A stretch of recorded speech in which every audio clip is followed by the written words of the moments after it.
My name is Marvin Keezer, M-A-R-V-I-N, K-E-E-Z-E-R, and my nickname is Mike.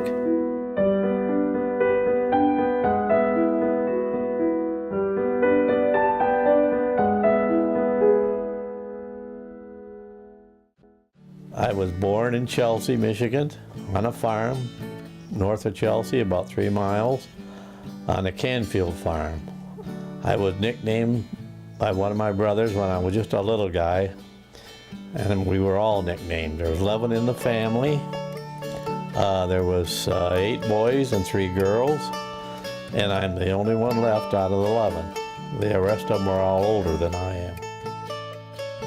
On the farm, I plowed with horses, I dragged with horses, I cultivated with horses, because that's all we had back when I was a young fella. And then we graduated into a tractor. Once I was about 12 years old, and I got a little reckless and tipped it over. And very fortunate I didn't get hurt. Didn't hurt the tractor real bad. My dad brought a team of horses up and we tipped it back on its wheels and went on our way. I went to a country school named Canfield School, just down the road from where I was born. That was from kindergarten to the 8th grade. Then when I was about junior in high school, we moved into Chelsea on Jackson Street, right next to the railroad. And there used to be a midnight flyer go through every night at midnight, and it would blow its whistle from one end of town to the other. And you get used to it after a while, and it don't even bother you.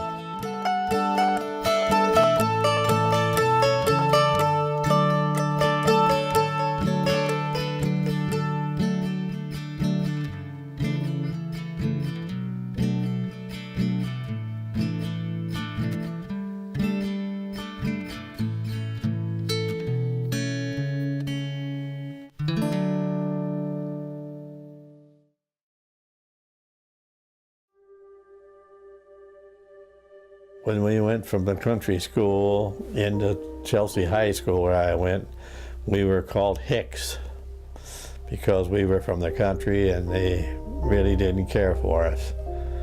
So I guess there was 4 of us, and we kind of kept a low profile all our way through high school, and was probably on the outside looking in mostly. And I think that's why I never associated with many people from Chelsea. I got to meet friends at the gas station in Manchester, and I got to be friends with young fellows in Manchester that were real nice, and a lot of them were farmers. And we kind of were on the same wavelength, and then I started running around with people from Manchester and never cared about going back to Chelsea.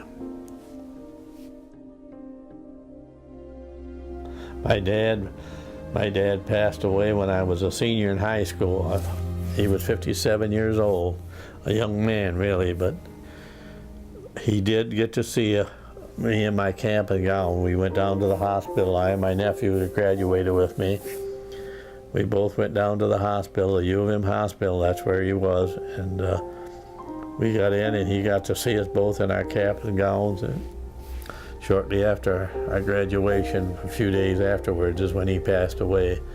And that was kind of tough too, because I really missed his guidance, I think, along the way. You know, one good thing, I had a lot of siblings to look out for me that helped. Especially my brother Chester, his name Red. He kept me between the fences. I had an opportunity to come to Manchester and have a job working for my brother-in-law, which went very well. We opened up a brand new gas station, a mobile station. I came over and helped him when I wasn't working in Chelsea, and then he offered me a better job and more money. So I quit the job in Chelsea and came to Manchester and worked for my brother-in-law. And I worked for him from 1952 till 1964. In between there, I I spent 2 years in service. I entered the service in 1955, and I spent 28 days going to Korea on the ship and went through a typhoon going over, and that was quite an experience.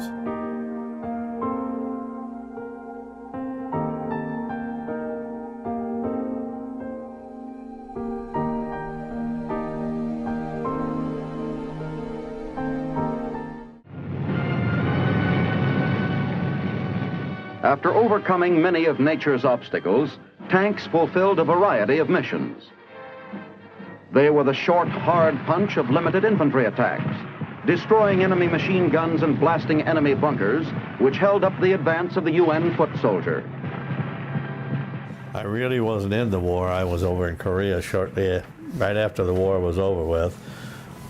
We were up 5 miles from what they call the DMZ. We was right across the river from North Koreans, and I was in a tank company, and I drove a tank over there part of the time, and then the other part of the time I run the laundromat, where they had the women, Korean women, they hired them to wash our clothes, and they'd come in the stream and on a stone and wash our clothes, soap and water. We used to go out and sit in the tanks and watch the Koreans across the river from us, and they'd watch us and we were hoping they didn't come, because if they would ever decide to come across the river, we were supposed to delay them 5 minutes, is all, because that's all we were capable of doing.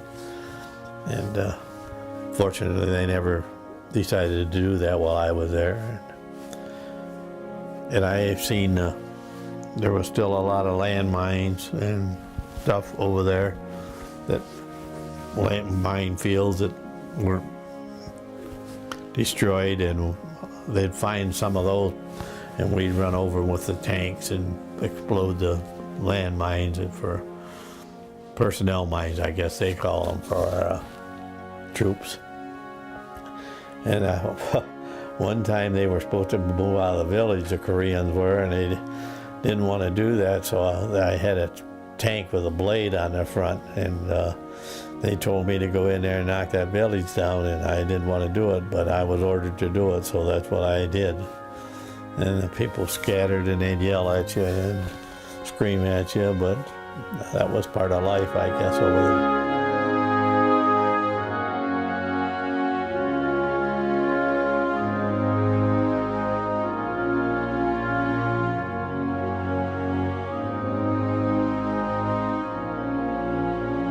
Being in the service was a wonderful experience in a way, and in a way it wasn't, because I got to see some of the country I never would have been able to see in any other way.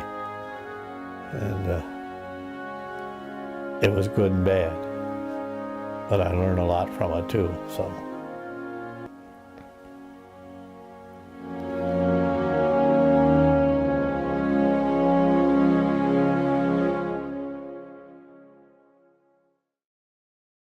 We came into California underneath the Golden Gate Bridge, and we got on a plane and flew to Fort Sheridan, Illinois, where I got discharged on January 10th, 1957.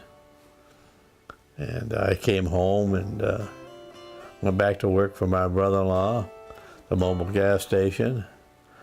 And from there, I met my wife at the country market. She was working in the meat department there, and I had known her because they used to come into the gas station.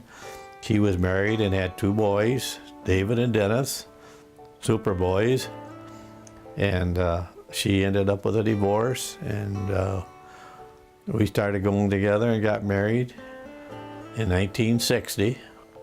In 1961, our first daughter was born, Michelle.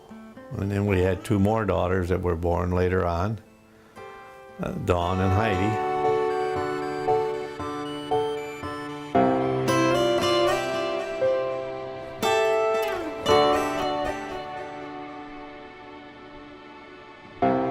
In 1964, I left the gas station and went to work for Ford Motor Company at Rawsonville, had an opportunity to get a job there that would cover my insurance for my family and retirement and a good place to work. I retired from there in 1999. Spent 35 years, wonderful years there, and it was probably the best thing that I ever did, was go there.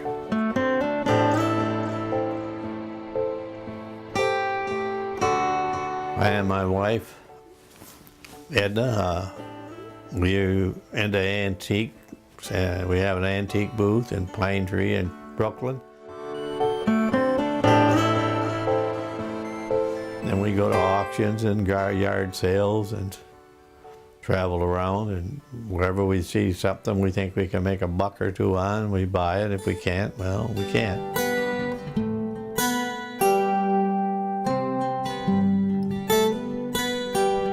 My wife put up with a lot with me and raising the kids because I work so much, but if I wouldn't have been working, we wouldn't have had the life we have today, or to give them a better life than what we had. So